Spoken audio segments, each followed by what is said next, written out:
It began without warning. A flicker, a hum, and then silence. Almost overnight, Russia's western border regions plunged into a deep and unsettling partial darkness.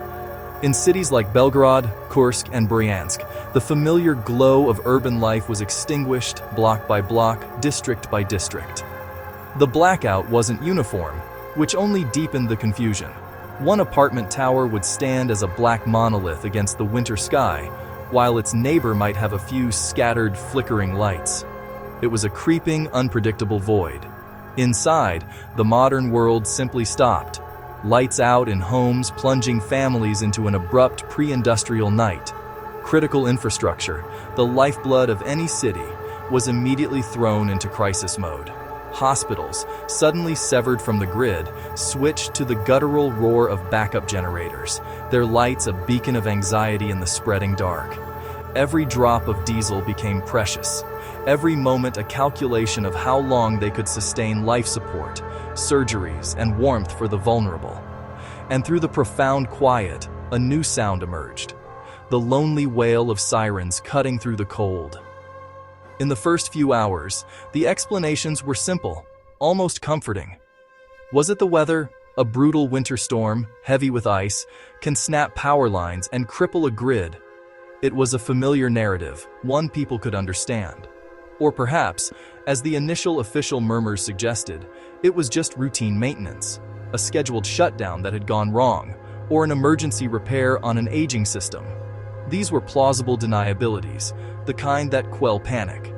But as the hours stretched into a day and then another, a more chilling possibility began to surface. Was this something else entirely? A sign of something bigger.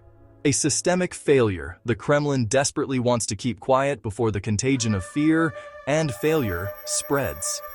The first real clues began to filter out, not through official channels, but through the digital underground.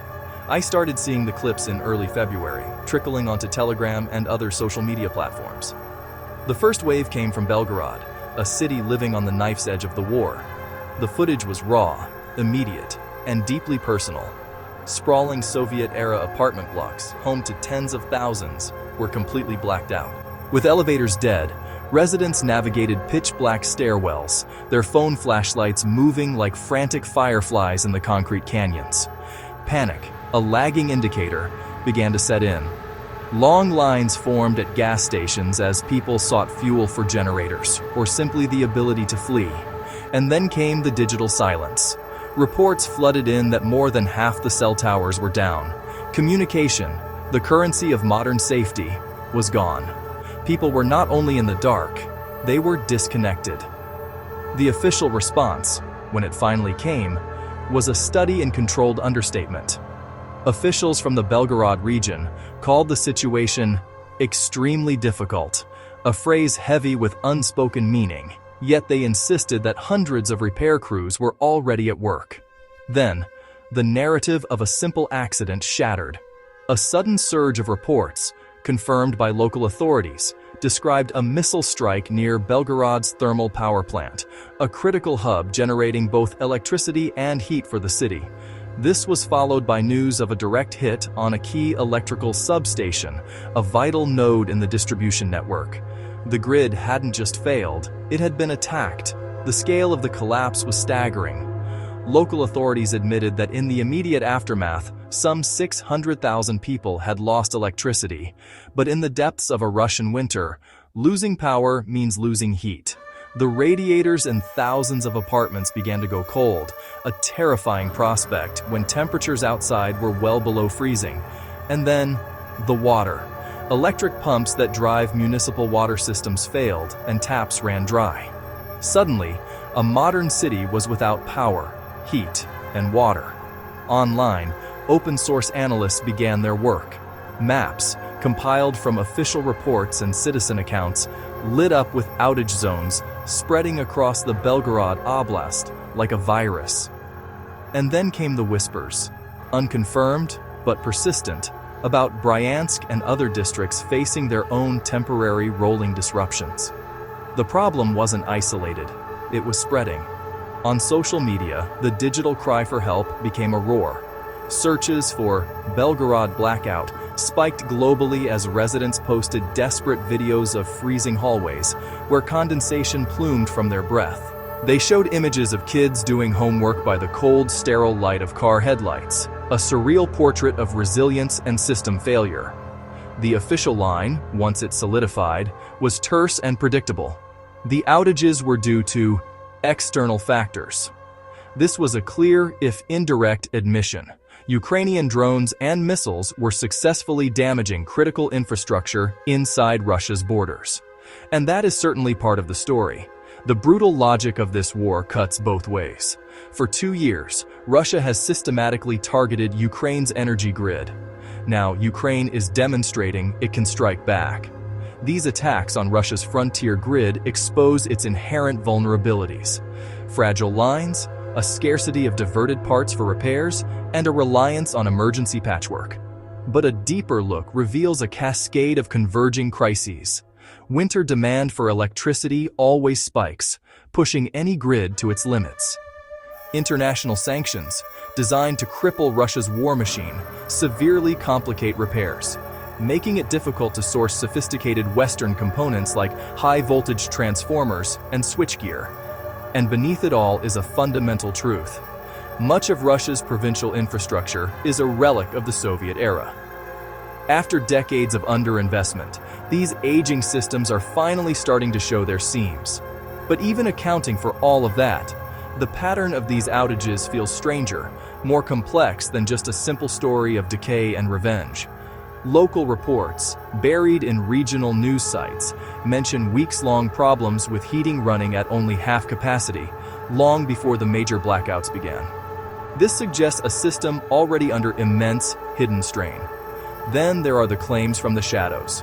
A partisan group, the Freedom of Russia Legion, even claimed it torched a communications tower module near the border. A small act of sabotage, but a revealing one, proof of an active internal front. On anonymous Telegram channels, the narrative diverges even further from the official line. Users talk about unreported damage to secondary infrastructure. They describe unusual repair delays, with crews allegedly waiting for hours for orders or specialized parts that never arrive. And most disturbingly, they share rumors of quiet evacuations of certain non-essential personnel being floated by local administrators, only to be quickly and officially walked back. It raises a crucial question. If this is just a minor, temporary problem caused by external attacks, why are Russian citizens being left bundled in darkness for days while official statements remain so cryptic and contradictory? The experts I spoke with are split. Some see it as the predictable, if chaotic, spillover from the war, a direct consequence of Ukraine's evolving capabilities. Others, however, view it as definitive proof that Russia's domestic infrastructure, particularly in the provinces, is far more brittle than Moscow is willing to admit. A few sources, speaking off the record, hint at something more coordinated. They talk about cyber probing of grid control systems, malicious code designed not to destroy, but to map vulnerabilities. They mention the possibility of small, deniable sabotage cells targeting unguarded, low-security nodes to create maximum disruption with minimum risk. And they float the idea of quiet preparations for larger failures, that these blackouts are, in effect, stress testing a system already pushed to the very edge, to see where it breaks next. Outside Russia, Western intelligence and energy analysts choose their words with extreme care, speaking of degraded reliability and increased operational risks. But inside Russia, the videos say more than any analysis ever could. The images of blacked out streets are undeniable. The photos of dead signal bars represent a profound and terrifying isolation. And the silence of boilers gone cold is the sound of a promise being broken. These border cities are not just population centers. They are crucial logistical and military hubs for the war in Ukraine. They are supposed to be symbols of Russian stability and control. Right now, they look dangerously vulnerable. If Russia's own border heartlands, the very staging grounds for its invasion, can go dark without warning and without a straight answer from the state, what hidden weakness, what systemic fragility is now flickering to life? And what happens if the next outage isn't just a flicker, but a full system collapse? And what happens if it doesn't stay at the border?